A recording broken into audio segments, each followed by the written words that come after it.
Ecclesiasticus, Sirach, chapter 48. Then Elijah arose, the prophet like fire. His word burned like a torch.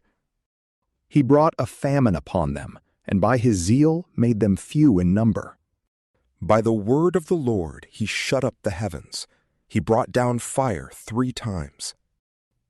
How you were glorified, O Elijah, in your wondrous deeds! Whose glory is like yours? You raised up a dead man from death, from Hades, by the word of the Most High. You brought down kings to destruction, and honorable men from their sickbeds. You heard rebuke in Sinai, and judgments of vengeance in Horeb.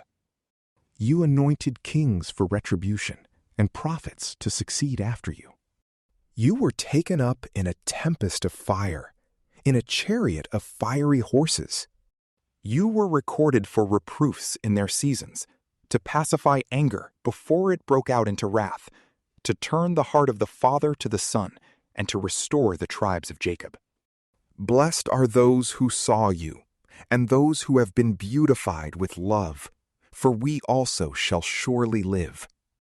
Elijah was wrapped in a whirlwind. Elisha was filled with his spirit. In his days he was not moved by the fear of any ruler, and no one brought him into subjection. Nothing was too hard for him. When he was buried, his body prophesied. As in his life he did wonders, so his works were also marvelous in death. For all this the people didn't repent. They didn't depart from their sins until they were carried away as a plunder from their land and were scattered through all the earth. The people were left very few in number, but with a ruler from the house of David. Some of them did that which was right, but some multiplied sins. Hezekiah fortified his city and brought water into its midst. He tunneled through rock with iron and built cisterns for water. In his days Sennacherib invaded and sent Rabshakeh and departed. He lifted up his hand against Zion and boasted great things in his arrogance. Then their hearts and their hands were shaken, and they were in pain as women in labor.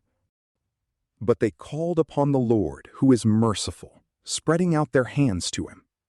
The Holy One quickly heard them out of heaven and delivered them by the hand of Isaiah. He struck the camp of the Assyrians, and his angel utterly destroyed them. For Hezekiah did that which was pleasing to the Lord, and was strong in the ways of his ancestor David, which Isaiah the prophet commanded, who was great and faithful in his vision. In his days the sun went backward. He prolonged the life of the king. He saw by an excellent spirit what would come to pass in the future, and he comforted those who mourned in Zion. He showed the things that would happen through the end of time, and the hidden things before they came. From PrayLamp, peace be with you.